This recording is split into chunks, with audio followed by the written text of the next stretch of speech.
Toda palavra de vida é palavra de Deus. Toda ação de liberdade é a divindade agindo entre nós.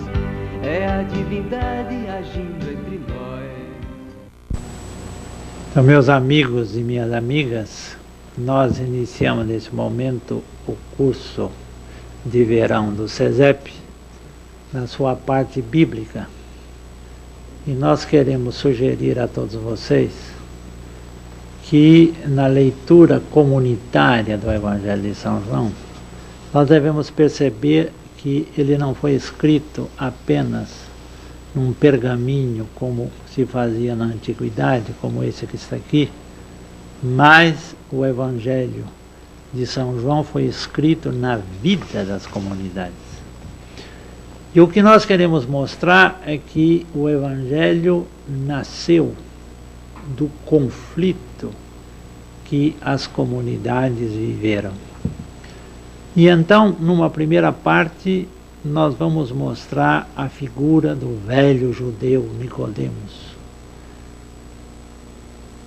Nicodemos, ele tinha a sabedoria que vem da lei, mas ele tem que nascer de novo pela palavra de Deus e pelo encontro com Jesus Cristo.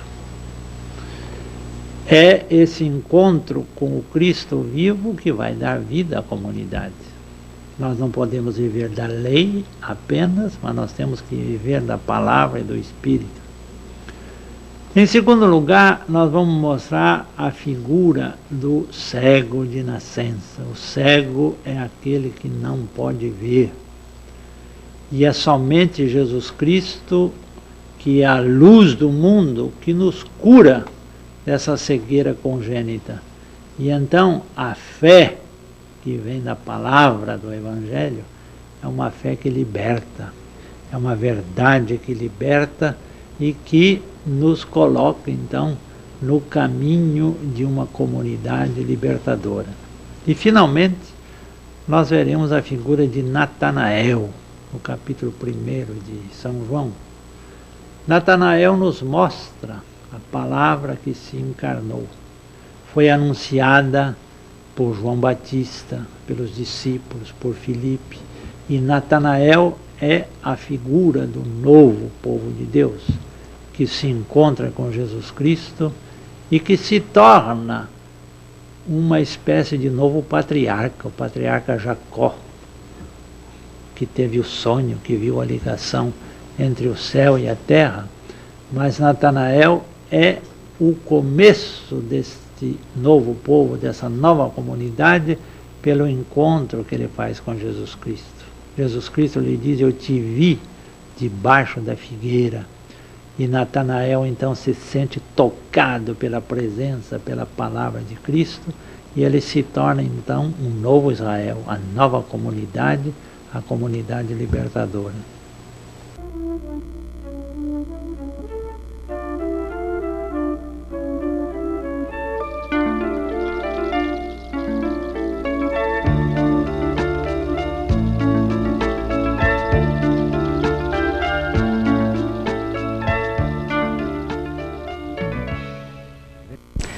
Frei Gorgulho nos explicou o começo da vida do povo que nós encontramos no Evangelho de São João. O Evangelho de São João foi escrito no fim do primeiro século. É um evangelho que tem uma vida muito longa. Começou na Palestina com um amigo muito próximo a Jesus, chamado o discípulo amado, por causa desta amizade que existia entre os dois. Ele era uma pessoa extremamente especial, e por causa disto, ele atraiu ao redor dele grupos muito diferentes do que se encontravam nas outras comunidades cristãs. Primeiro, entrou na sua comunidade vários discípulos de João Batista. Também entraram discípulos chamados essênios, que moravam em Qumran, que escreveram estes documentos que nós temos mostrado para vocês. além deles, muitos samaritanos entraram nesta comunidade. E judeus helenistas, isto é, judeus que moravam na Roma, na Grécia, e iam para Jerusalém por causa das festas no templo. Todas estas pessoas, em geral, eram diferentes do que as outras pessoas religiosas de Palestina no tempo de Jesus. Eram pessoas que tinham uma certa mágoa, o preconceito em relação ao templo. Por causa disto, a base da sua vida cristã não era celebrações no templo, mas era uma cristologia muito original e muito profunda. Uma maneira de pensar sobre a pessoa de Jesus Cristo diferente do que os evangelhos sinóticos e até das cartas de São Paulo. O discípulo amado foi o primeiro a ajudar a sua comunidade a entender o Messias como alguém pré-existente, que sempre existia, que de fato era Deus. Na Palestina, logo depois da morte de Jesus, isto criou um conflito muito grande, porque para os sacerdotes do templo, para os mestres da lei, os fariseus, isto parecia negar o monoteísmo. E eles começaram então a perseguir os membros da comunidade do discípulo amado. Por causa disto, eles deixaram a Palestina e foram para a Ásia Menor. Para a maioria dos historiadores, eles foram para a cidade de Éfeso, onde Paulo também tinha pregado, e onde Lucas tinha pregado, e onde ele escreveu o seu evangelho. Chegando lá, era depois do ano 70, depois da destruição do Templo de Jerusalém. E os fariseus tinham se encontrado em Jâmnia para fortalecer o judaísmo a partir da sinagoga. E uma das coisas que eles decidiram foi de expulsar os discípulos de João Batista, de expulsar os discípulos das comunidades joaninas das sinagogas. Isto fez que a comunidade começou a ter um preconceito contra os fariseus e chamá-los até de filhos do diabo.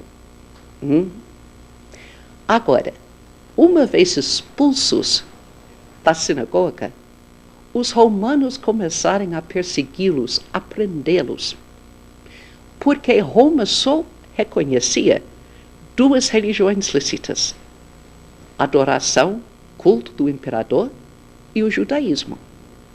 Os membros da comunidade joanina não praticavam nenhuma destas religiões. Por isto, eram presos e perseguidos. É por esta razão que os membros das comunidades joaninas começaram a desconfiar do mundo. Esta desconfiança do mundo, o mundo como pertencendo a Satanás, torna-se algo central na teologia joanina. Primeiro, os sacerdotes do templo perseguiam os membros da comunidade na Palestina. Depois, os fariseus, mestres da lei nas sinagogas da Ásia Menor, continuavam esta perseguição. E depois o próprio exército romano começa a prendê-los e matá-los. O mundo não quer aceitar o libertador Jesus Cristo, porque o mundo pertence a Satanás. Todo este conflito que existia na comunidade desde as suas origens começa a intensificar-se quando as outras comunidades, fundadas pelos discípulos de Jesus, também começam a criticar as comunidades joaninas. Então, isto vai influenciar toda a estrutura do Evangelho de São João. A maioria dos seus capítulos serão escritos como um processo jurídico. Nós veremos no diálogo com Nicodemos, o fariseu, em capítulo 3, o começo desta teologia. E capítulo 5 também é uma obra-prima do processo. Qual é a estrutura do processo? Em primeiro lugar, a acusação. Em segundo lugar, nós temos a defesa. Em terceiro lugar, nós precisamos de testemunhas para mostrar todos os lados da questão. E no fim, nós terminamos com uma sentença, um julgamento. Será esta a estrutura do Evangelho de São João que nós vamos ler durante estes dias. Agora nós vamos começar a ler capítulo 3 do Evangelho de São João. O centro deste capítulo, como já falamos, é o conflito. Frei Gorgulho vai nos ajudar a como ver o conflito no capítulo 3, na figura de Nicodemos. Então, Nicodemos é uma figura que representa um conflito que estava na base da vida das comunidades de São João, do discípulo amado. Nicodemos é um fariseu. Ele tem a sabedoria que vem da lei de Moisés. Ele sabia tudo sobre a lei, o que a lei pedia, o que a lei exigia, o que a lei mandava fazer. Mas Nicodemos não era capaz, apesar de ser um doutor, apesar de ser um sábio, ele não era capaz de entender aquilo que o Cristo estava falando. O Cristo fala para ele: se você não nascer de novo, Nicodemos, o velho sábio, o velho doutor, como uma criança fala: mas como é que eu sou velho, vou nascer de novo? Então, Nicodemos mostra que há um conflito na vida das comunidades que é de ficar parado numa sabedoria que a gente adquiriu, numa sabedoria que vem no passado, na sabedoria da lei. Mas então é preciso receber a palavra de Deus, é preciso nascer de novo para começar a compreender o que é o Evangelho.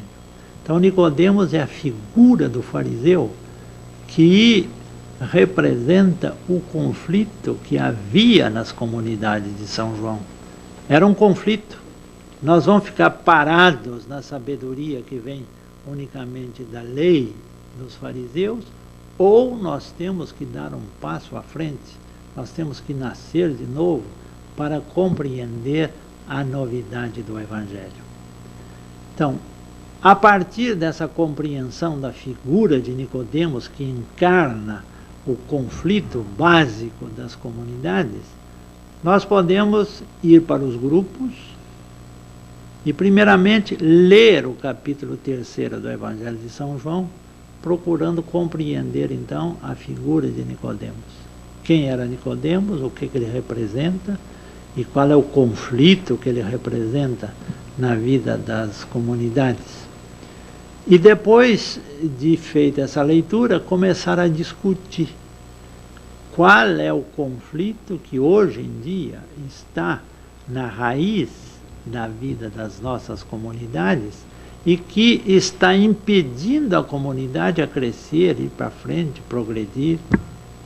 E então, com isso, nós estamos no início da reflexão do Evangelho de João, de uma comunidade libertadora. A comunidade libertadora é aquela que vê onde está o conflito, conhece esse conflito, mas é capaz de encontrar um caminho de saída.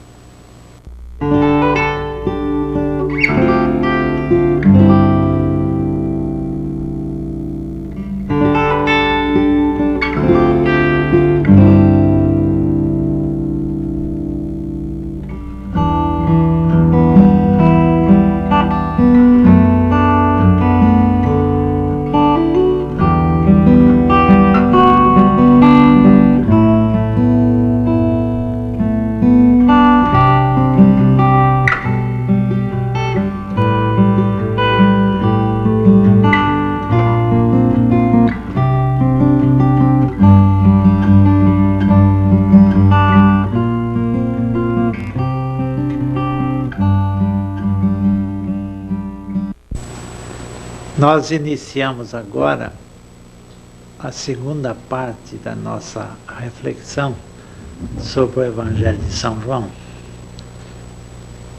E nós vamos ver que a fé que está na vida das comunidades é uma fé que liberta.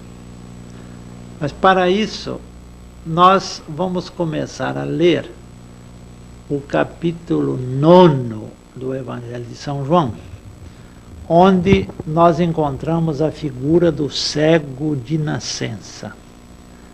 Alguém que nasceu cego, que não pode ver. E então, Jesus Cristo cura este cego, ele começa a ver. Agora, é interessante a reação dos fariseus diante dessa cura que Jesus Cristo realiza. Os fariseus, eles procuram de toda maneira fazer um combate ativo ao cego, aos pais do cego e ao próprio Jesus Cristo.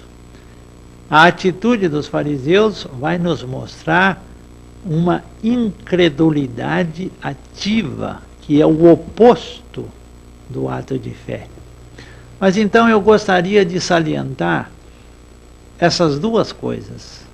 Primeiro, o cego de nascença para São João representa a comunidade que não crê. A comunidade que não crê, ela tem uma cegueira que está na raiz do seu ser. Se alguém nasceu cego, ele não pode ver. Não tem olho, não tem visão. Há algo que está incrustado por dentro dele que o impede de ver. Ele vive uma vida de trevas, de escuridão. É incapaz de ver. Mas então, São João quer mostrar que o Cristo nos cura. Cura a raiz do nosso coração, a raiz da nossa sensibilidade, da nossa inteligência, da nossa vontade e abre os nossos olhos.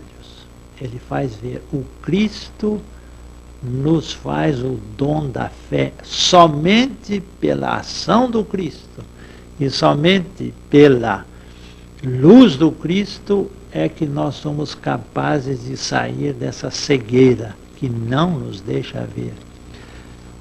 Agora, diante disso, o conflito da comunidade é não aceitar que o Cristo cure a nossa cegueira, mas ter essa atitude dos fariseus.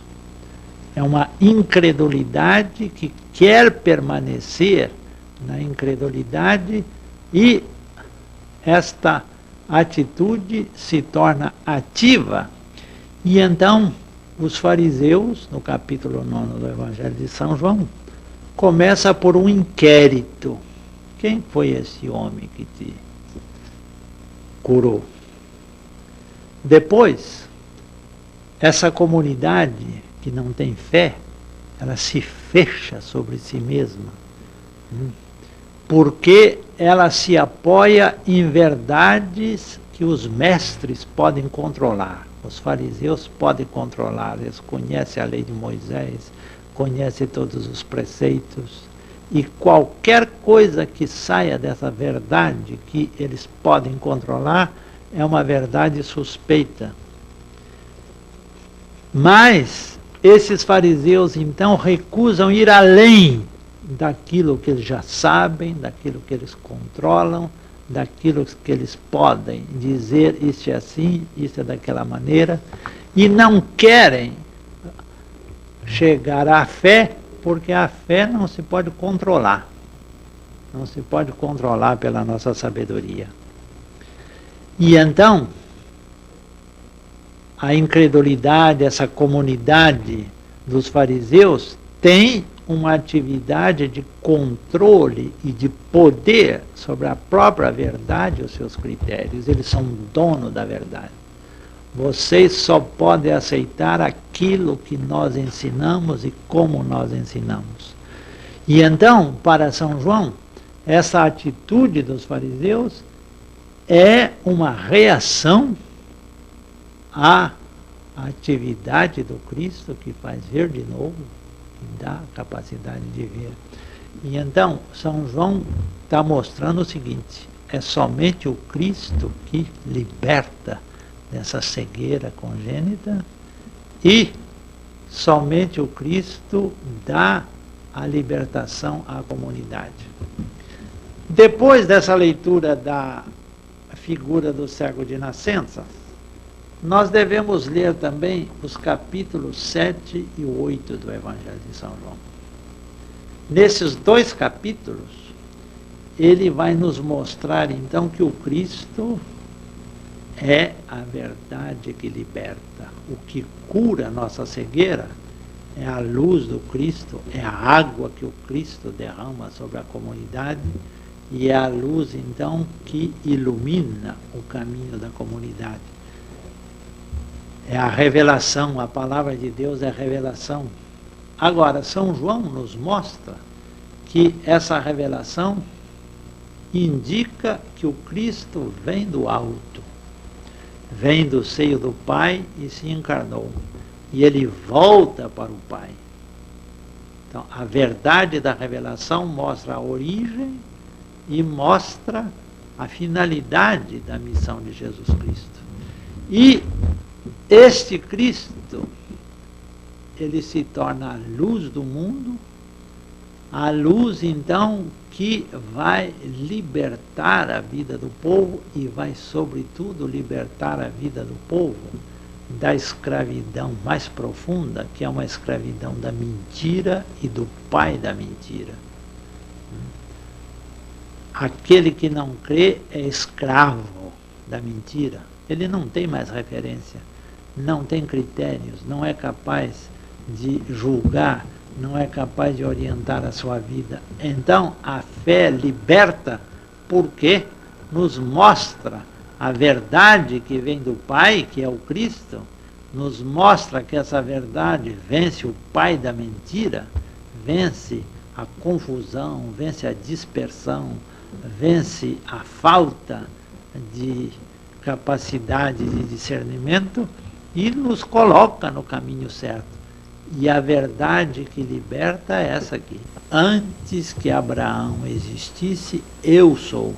Então, o Cristo é a verdade, porque ele preexiste no seio do Pai, ele é o Filho de Deus, ele é a verdade do Pai, e ele é aquele que é capaz de mostrar toda a vontade de Deus, toda a vida de Deus, todo o amor de Deus. Ele é a verdade que liberta.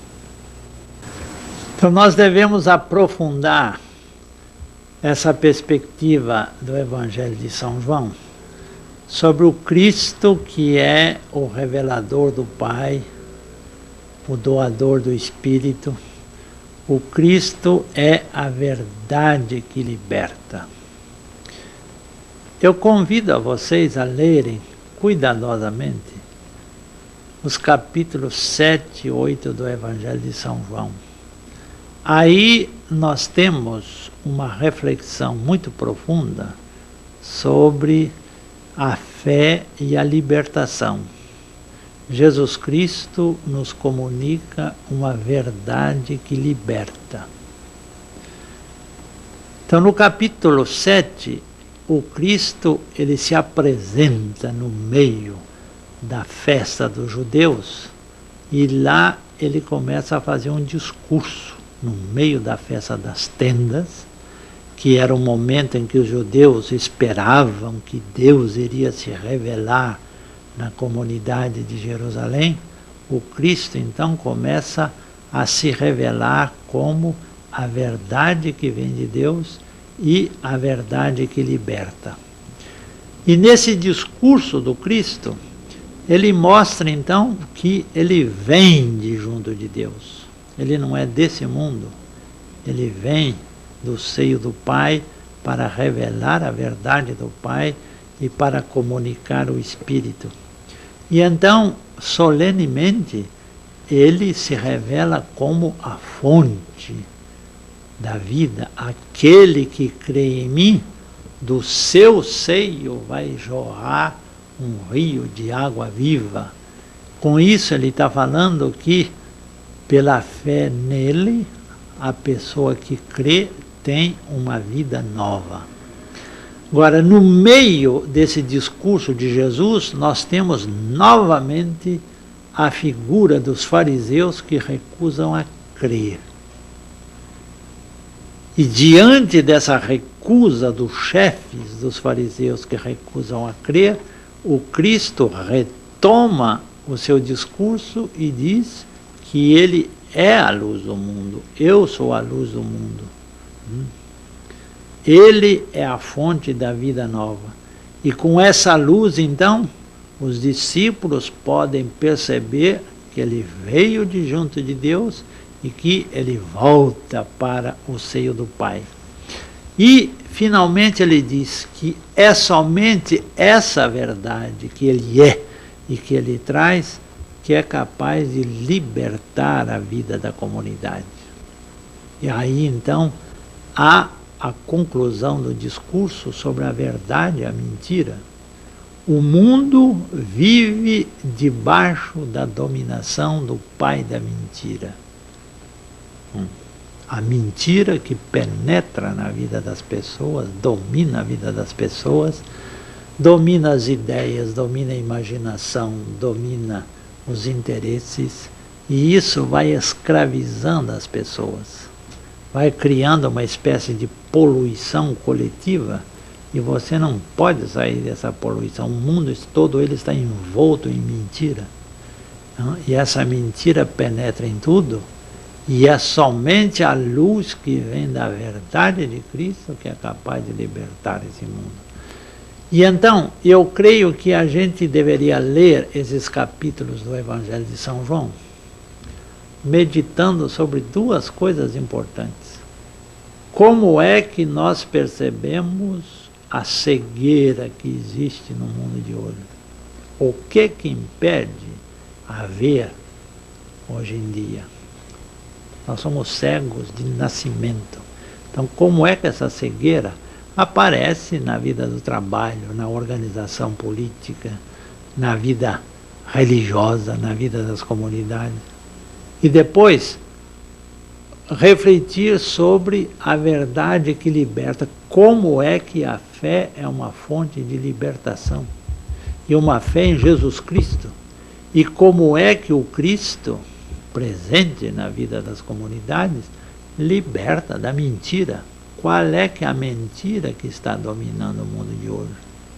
Dominando a sociedade, dominando a família, dominando a vida de cada pessoa. E como é que a fé é uma fonte e um caminho de libertação.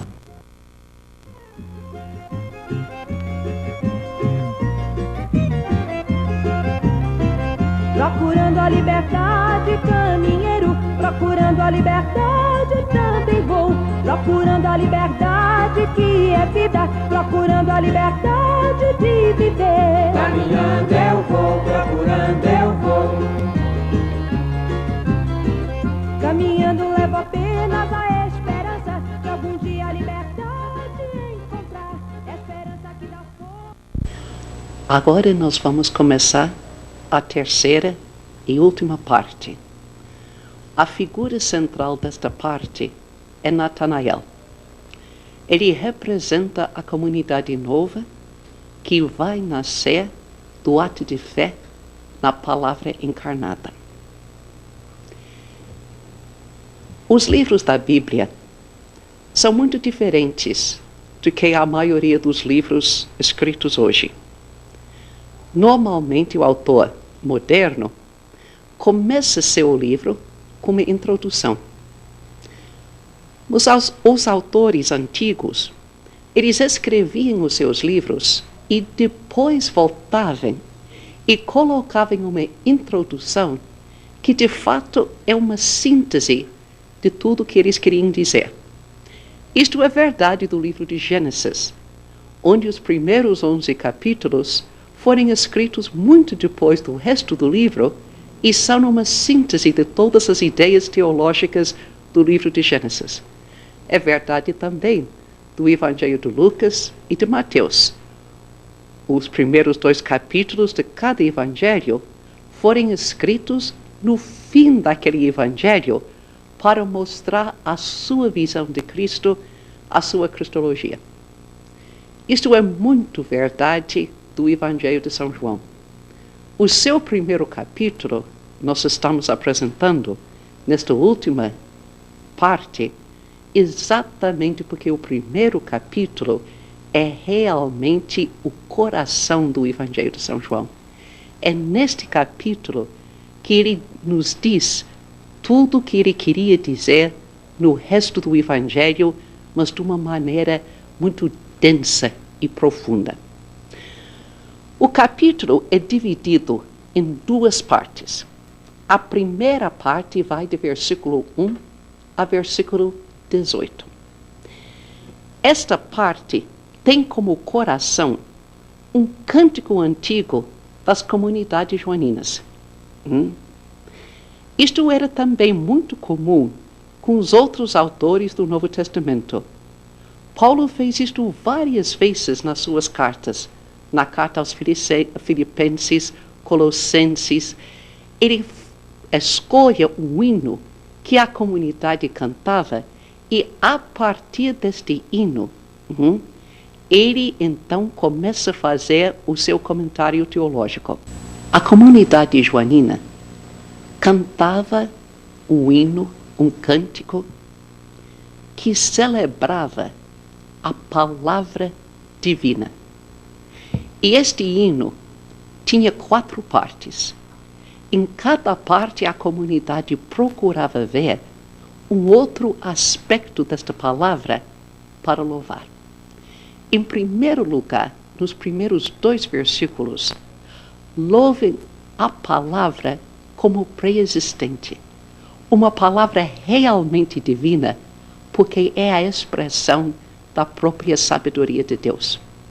Depois, nos versículos 3 e 5, louva-se o trabalho, a obra desta palavra na criação do mundo. Na terceira parte, a comunidade então cantava seu louvor à atuação da palavra na história.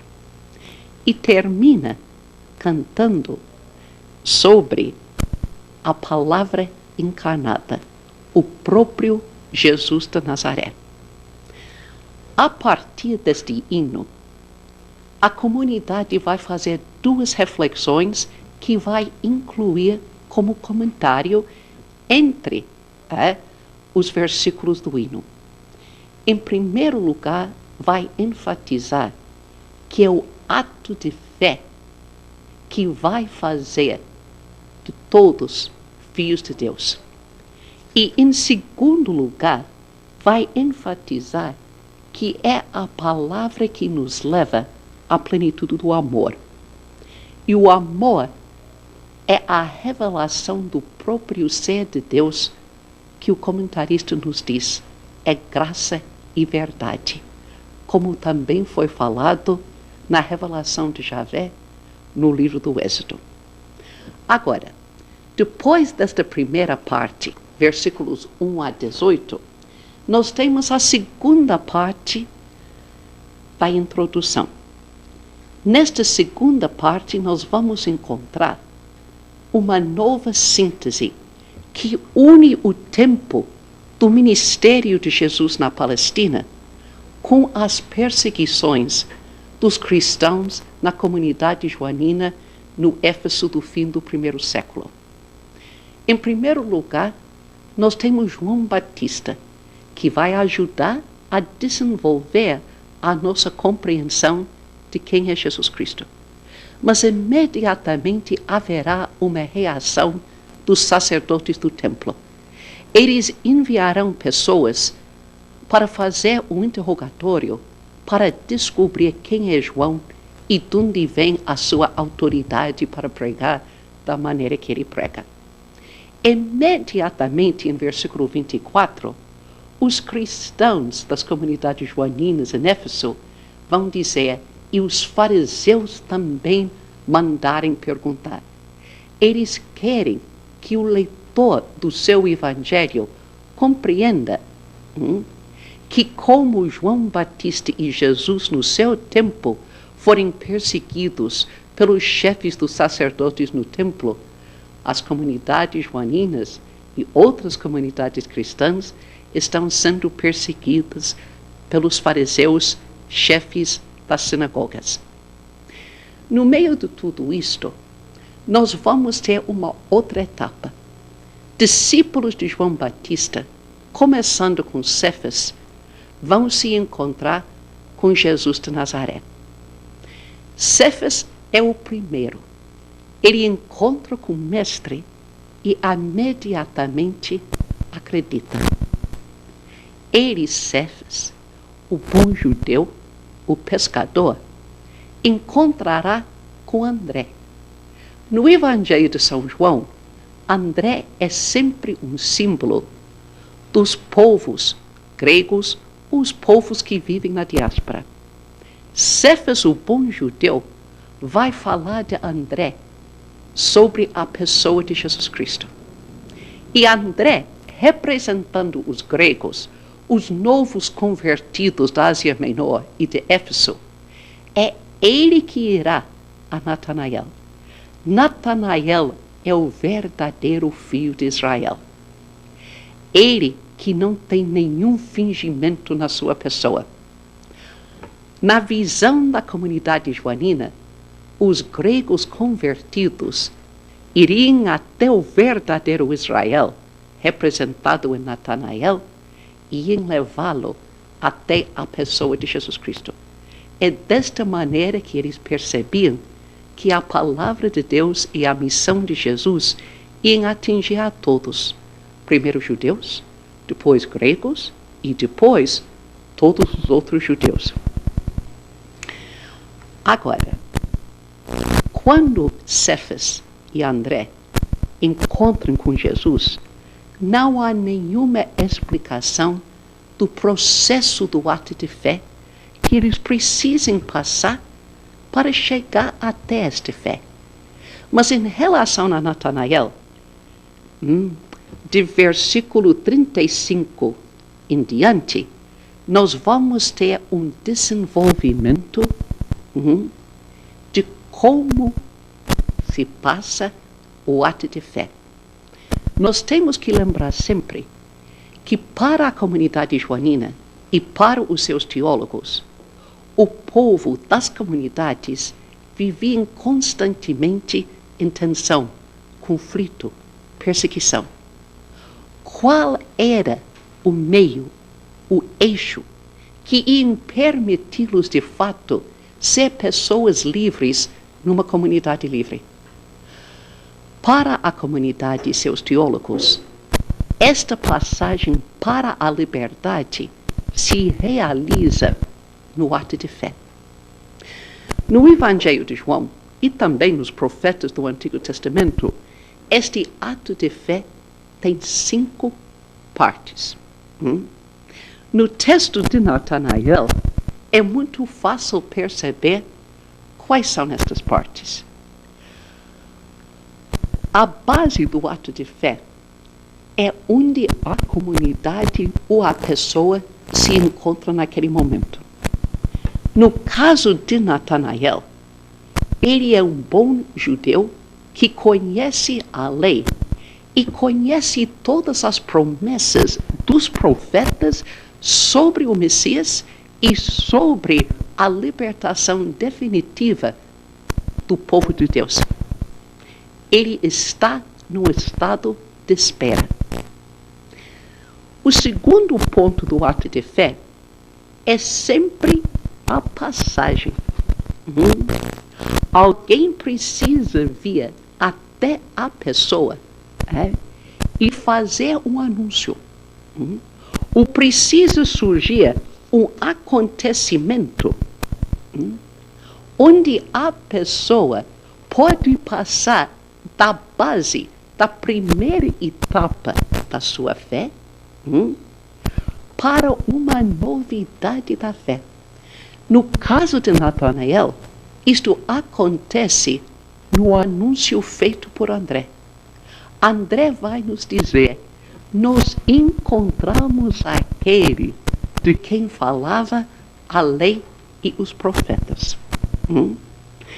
Isto é a maneira de falar com alguém como Natanael, que espera a libertação e a redenção através do Messias anunciado na lei e nos profetas.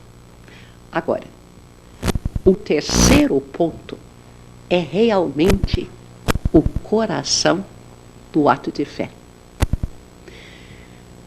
Tradicionalmente, no cristianismo, nós chamamos isto do mistério da encarnação. Mas muitos teólogos hoje em dia chamam isto do paradoxo. O que seria este paradoxo? Quer dizer, na razão humana é impossível ver como uma pessoa, ao mesmo tempo, pode ser completamente divina e completamente humana. Nos antigos mitos, havia na imaginação humana alguém que era 50% humana e 50% divina. Mas realmente chegar ao ponto de dizer que é 100% humano e 100% divino, para a mente humana, isto é uma contradição, é um paradoxo. Mas este paradoxo é o coração do ato de fé em Jesus Cristo. Este paradoxo é exatamente aqui, neste terceiro ponto, que nasce o cristianismo. Se você fizer de Jesus 75% Deus e 25% humano, ou 80% humano e 20% divino, você destrói o cristianismo. Então, é neste momento que a comunidade, o indivíduo, a pessoa, até que está procurando a fé, começa a reagir, às vezes de uma maneira agressiva. Natanael pergunta a André, quem é? De onde ele veio? André nos diz, é o Jesus, filho do carpinteiro de Nazaré. Agora, Natanael está esperando o príncipe do mundo, o enviado de Deus que vem nas nuvens. E André oferece o filho do carpinteiro de Nazaré. Natanael, o bom judeu, e olha aqui, este ato de fé é de gente boa. Ele, o bom judeu, fala ironicamente, alguma coisa boa pode vir de Nazaré? Aí que está a resistência.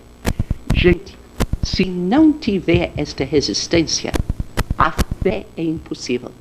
A pessoa, a comunidade, o grupo que com facilidade fala, para mim não há problema nenhum, é 100% humano e 100% divino, está se enganando a si mesmo. Para ter fé, nós temos que penetrar no mistério. E o mistério é um paradoxo impossível. Não pode ser 100% humano e 100% divino ao mesmo tempo. Mas como é que você pode acreditar aquilo que é impossível, mas é? O interessante com André é que ele nem procura discutir, porque o problema não é um problema da razão. Ele fala para Natanael, venha e veja. E Natanael tem a abertura suficiente. Ele é um homem formado na lei, formado nos profetas. Ele acredita nas promessas. Ele espera o Messias. Ele não consegue aceitar que este Messias seja o filho do carpinteiro de Nazaré. Mas ele não é uma pessoa completamente fechada. Ele se levanta e vai com André aproximar-se de Jesus. já na linguagem teológica do Evangelho de São João, aproximar-se de Jesus, né, é começar a ter de fato um ato de fé. Quando Jesus vê Natanael, o Evangelho nos diz que ele, Jesus, fala de longe. Aqui está um verdadeiro israelita no qual não existe fingimento. Para nós hoje em dia, que somos de uma sociedade muito sofisticada, a gente esperaria que Natanael, o homem muito religioso, fingisse e diria: "Quem? Eu? Sou um verdadeiro israelita sem fingimento." Mas nos tempos antigos não era assim. Imediatamente Natanael pergunta: "Como é que você me conhece?" Ele aceita que ele quer ser verdadeiro e sem fingimento. Mas mais do que isto, ele percebe que ele é conhecido profundamente por Jesus. Com isto, então, Jesus acrescenta: "Natanael, antes de Filipe o chamasse, eu o vi debaixo da figueira." Isto é o quarto ponto do ato de fé. O quinto e último ponto é o próprio ato de fé. É a decisão da comunidade ou da pessoa diante de Jesus. No caso de Natanael, ele fala como teólogo: "Você é o Filho de Deus, o Rei de Israel." Jesus sugere que o ato de fé será mais do que isto, que Natanael, representando todas as nossas comunidades, precisará fazer muitos outros atos de fé. Como pergunta desta nossa última parte, nós gostaríamos que os grupos discutissem isto. Como é que acontece o ato de fé nas nossas comunidades hoje? Tanto da parte das pessoas, quanto da parte da comunidade em si. Será que existe este crescimento do ato de fé?